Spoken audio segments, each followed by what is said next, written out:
Hello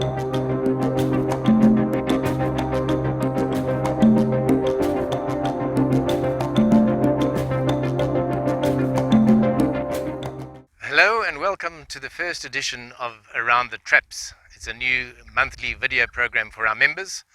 My name is Lawrence and I'm going to be your fearless roving reporter, bringing you news, views, interviews and stories about our club. First up, as you're probably aware, the booking system is a hot topic of discussion amongst members because it's very difficult to get a game.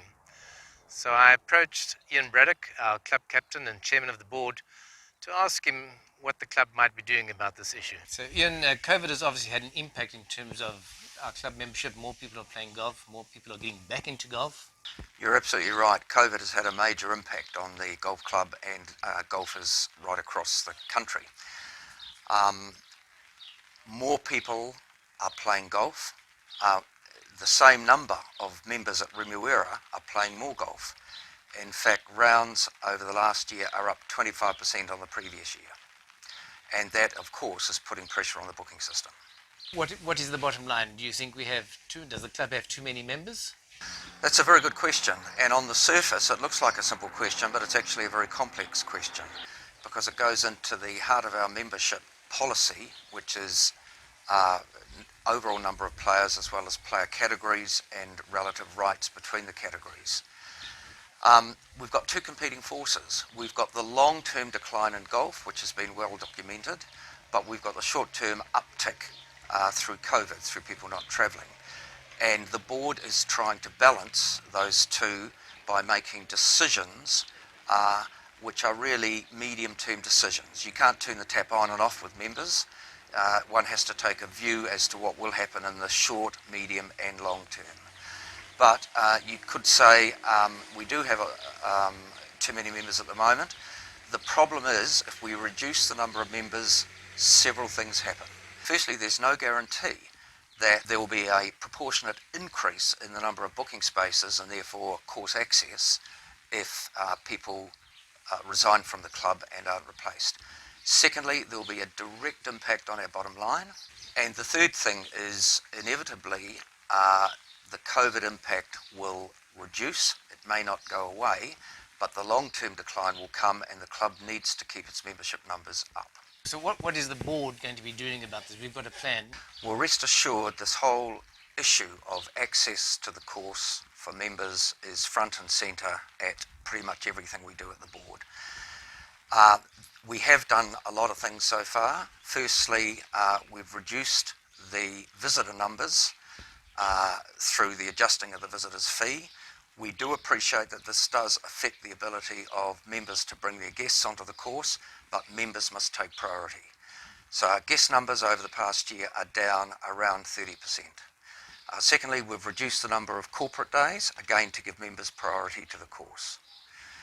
Thirdly, we have looked at restricting the number of rounds that a member can have through the booking system. That did work during lockdown, or the lockdowns, but we've had mixed success outside of that. It is something we're looking at now as we come through to the new membership round on 1 October, and the board is engaging in this at the moment. But the reality is there are no easy solutions to this, and we are trying to balance short-term measures with the long-term environment. Nobody knows what's going to happen long-term. It is a balancing act. The new season about to start. Spring's around the corner. What do we do now? Where do we go from here? One of the things that we are discussing is possibly limiting the number of rounds that a member might have via the booking system. But again, that is quite a tricky area and not easy. The other thing is, our current membership policy is that we are holding numbers at broadly the same level as we have had over the past couple of years. This is despite having quite a significant number of people on a waiting list. We've admitted no new members over the recent past and will not be admitting any more until the new year, the new financial year, when we'll have a better feel for membership numbers. We would ask that members understand the constraints we're working under.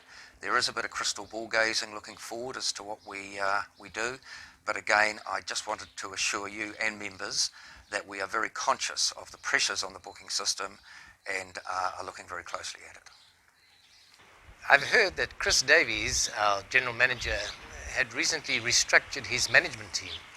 So I thought I'd drop in to ask him what's changed and why.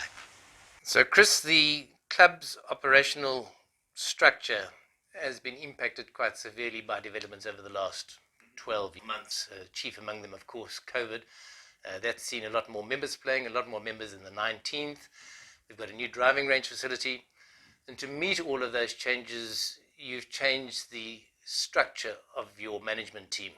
How exactly has that worked? What have you done? There's been a significant amount of change, not just in the management team, but also just as you highlighted there in the actual operation itself.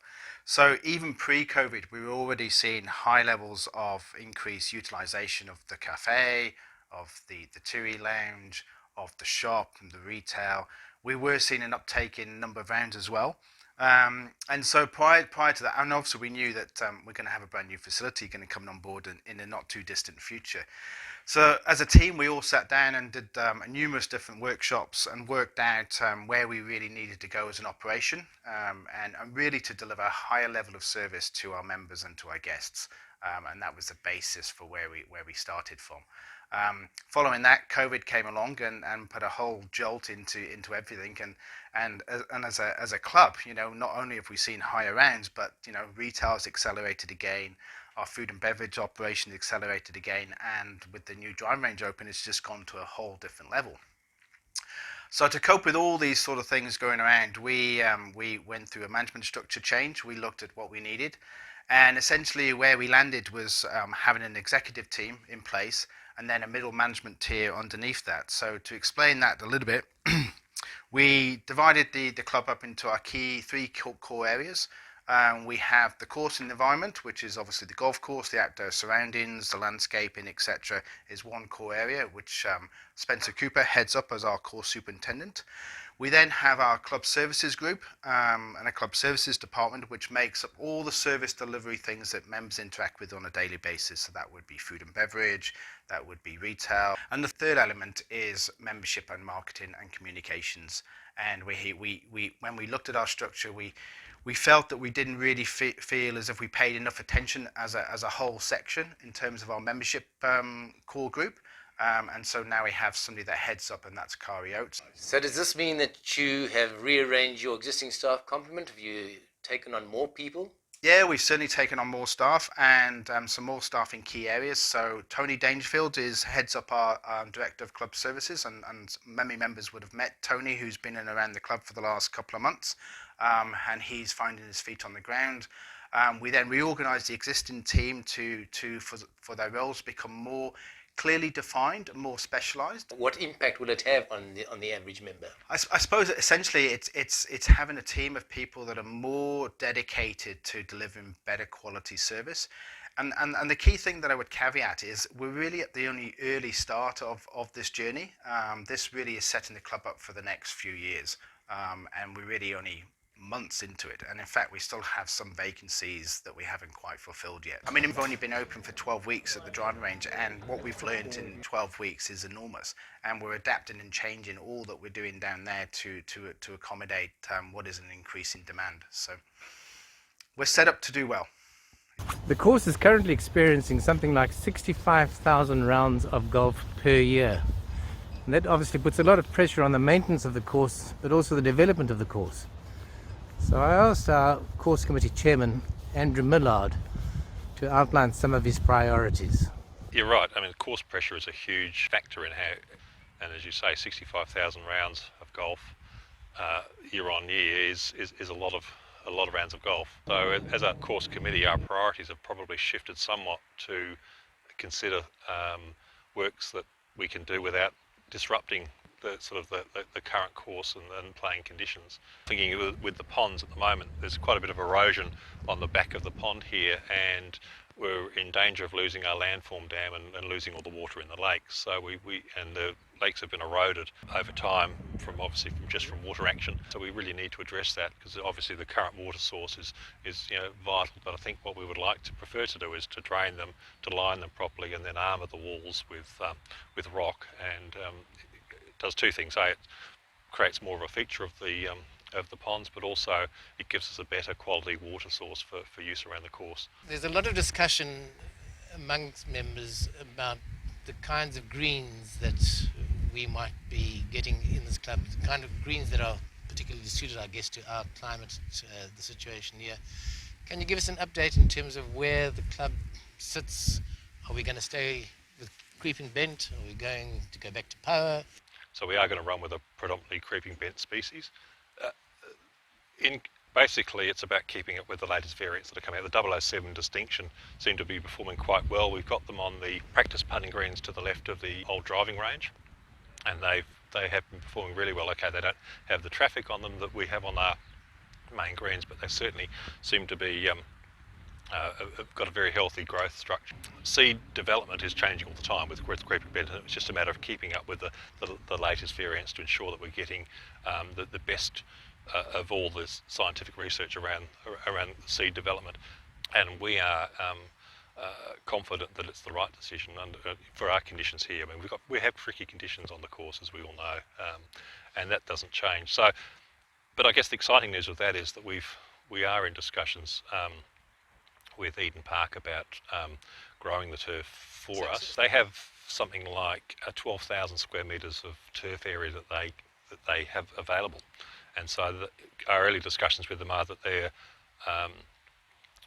have enough bed space for us to grow 6 greens, and what they've recommended and what the turf experts are saying is that we're better served in having them grown in for a year rather than 6 to 8 months. Grow them in for a year so they're really strong, and then we would utilise Eden Park's turf cutting machine, which cuts the turf into metre wide strips up to about 25 metres long. Right. And so the idea is that we could use those strips and their equipment to then relay the greens. Our club has about 1,600 members, and among them are plenty of colourful characters leading interesting lives beyond the club. Have you ever wondered what they get up to when they're not golfing? Hey Lawrence, when I'm not golfing, I'm an aerobatic pilot. So you've been flying for what, over 30 years? I learned to fly when I was 40, so that's unfortunately about 30 years ago. And aerobatic flying, is it just something you love doing, or is there a competitive element to it? Yeah, it's, I do competition aerobatics, so we've got a national club and we compete around the country. And I also do some display flying, displays here at Ardmore for New Zealand warbirds. But yeah, just love, I don't like flying much from A to B, but I love doing loops and rolls and tumbles and that sort of thing.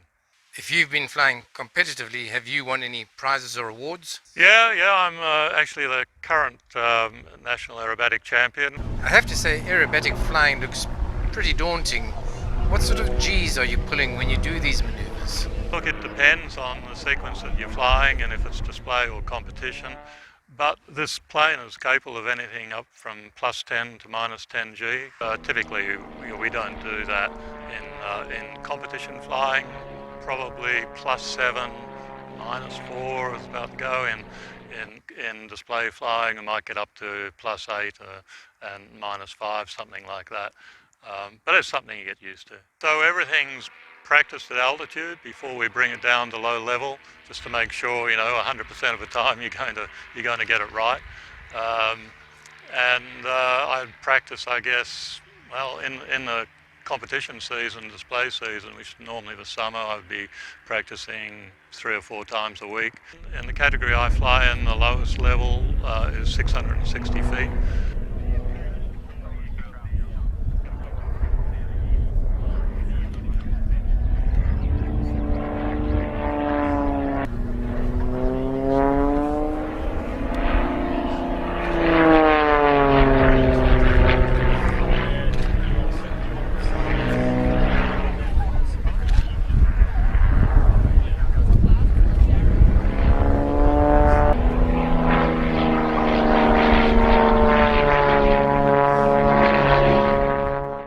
sure you'll agree that that was pretty impressive flying, but I feel I should point out that I was in one of those sequences.